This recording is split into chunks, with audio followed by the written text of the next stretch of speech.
Hello, my name's Tom Childers, and here it is. So, what this started was trying to replace the political spectrum, left and the right. There were a lot of different alternatives. People tried to have a social axis and an economic axis. And then we also found that we were trying to choose who could be like the top, and so libertarians started like a new square where they could be the top spot. They're like good in all respects, they say. You know, they're like, okay, so we're liberal or open and for freedom socially and economically. Like, we're just the best, you know. It's like it flew really well in the libertarian cycles or circles. But unfortunately, everybody chose a system where they're on the top, and so it didn't actually really work out so good. Considering the universities dominate the people who get trained into saying who's on the top and who's on the right and who's on the left, so they basically beat everyone to the punch and said that they're on the left and everybody else is on the wrong, which is a pretty good trick considering that what they have to convince everyone is that the right is wrong. Now, I'm not trying to be facetious or cause any unnecessary linguistical gymnastics, but like the truth of the matter is that if you got duped into thinking that the right was the wrong, and we got like a lot of work to do here.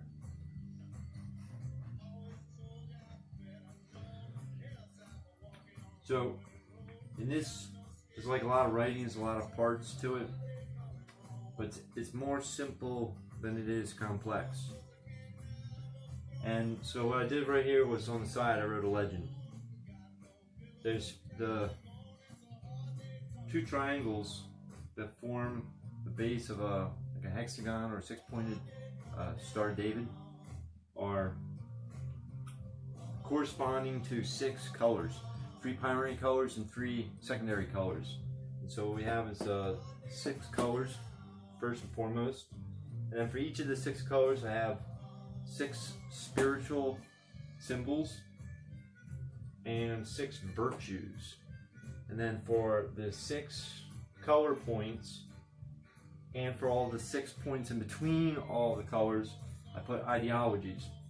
Now, what that's to say is that I tried to figure out a way to distribute socio-political positions and that have to do a little bit with like a psychology of people, but also of societies. And it's like the way we organize, the way we prioritize, and how movements move in different directions. And when I get a little bit closer into it, I think I'll be able to demonstrate successfully how this ends up coming from disparate ideas and like far left field, and brings it back into the rounding the bases and getting back to home. So, right at the top, I'm going to start with red. That's God the Father. He represents wisdom. Over here at second color is, you know what, the primary colors are red, yellow, and blue. So then yellow is God the Son, truth. And then blue is Holy Spirit, which is knowledge. And this might not come off very clear right off the cuff, because wisdom, truth, and knowledge almost sound like they're synonyms. There's not that much in our daily culture, in our contemporary culture, that distinguishes between wisdom, truth, and knowledge. Like, we basically are able to get away with anything we want by saying my whatever. It's true to me. It's my truth. or you got your facts, I got mine. You know, even you got your statistics or scientists or papers or whatever. It's like we have like a very loose grasp of knowledge, wisdom, and truth. And I don't know that right now I'm gonna be able to help you unveil all of that. Let's skip ahead to the secondary colors. Complementary colors. So the complementary colors are the midpoints. They're the mixture of the two adjoining colors. So what we have is between red and yellow we have orange. Yellow and blue is green, and blue and red is purple. Back to orange. Man qua man. It's a very difficult concept to grasp, for especially if we have trouble with wisdom and truth and knowledge, because the ideal man is one who operates in the interim between God the Son and God the Father. This is man on earth. And the tools that he has at his disposal is reason and transcendence. And this is like well understood by almost everybody in our culture. We get this, although we oftentimes ignore it. But the whole idea of like critical thinking, of brainstorming, of sleeping on an idea, of praying, and it shall be you shall receive it. This is a very human experience. But it's a process at the same time. Now, skipping down to green. Mother Nature, revolution. It's the force of change. And it's tied in a little bit to inevitable, but it's also optional. And so there's a scientific concept of entropy, and the idea is that things, it's basically it's also in the Bible, it's very biblical. It's like from dust to dust, and it's the idea that, like in Chernobyl, nature comes back up and takes over the city, and it all crumbles back down and drags it back down to the ground. And socially and culturally, there's like a purpose for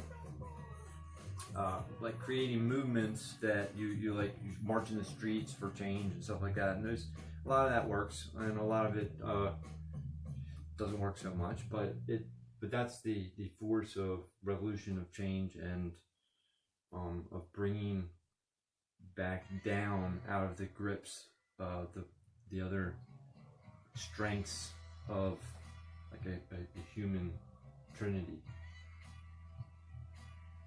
Okay, now we have purple between blue and red. Royalty.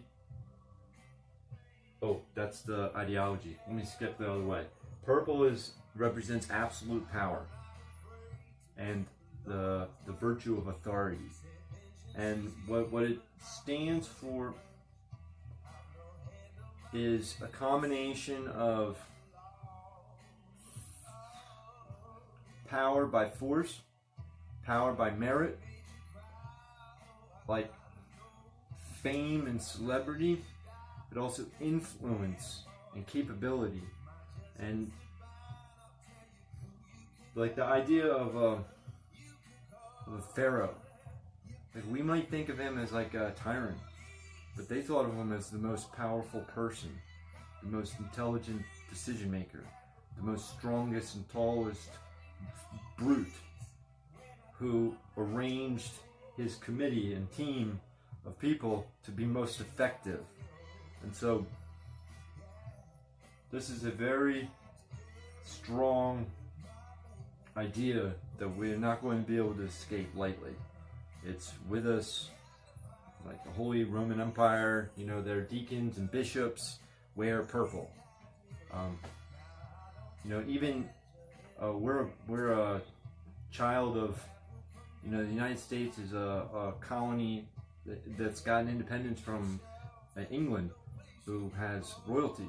That we're only one generation of offspring culturally from the same concept, but we end up going back that direction an awful lot.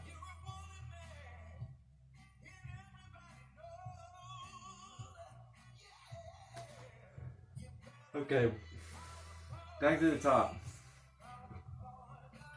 Color red, God the Father, wisdom as a virtue.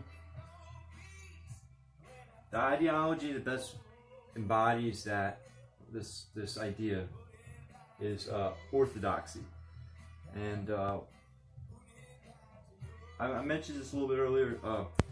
Orthodoxy has a lot to do with the set of dogmatic rules that govern nature and the world and our world, and so it's about like restoring order and a code of morality, so that we can work together in ways that work, and that we can survive and prosper. And a really good embodiment of God the Father is the Puritans who settled America, and the Quakers who settled Pennsylvania, and the Amish who settled Lancaster. They have a very excellent set of orthodoxy as a spiritual practice, but not as a spiritual practice. It's more as a way of life, the social, cultural institution, which is actually another word for ideology, which is very similar. It's actually whatever each one of these things is. So, orange, man qua man, reason and transcendence. It's like, man, everybody's gonna want to be this. This is like the best, right? Wouldn't we not want to be both rational and super rational, or natural and supernatural? There's a lot of ways of thinking of a lot of things. This is not all of those ways. Reason and transcendence means kind of tight ideas. It's a reference to like planning and thinking, and then adapting. That's a more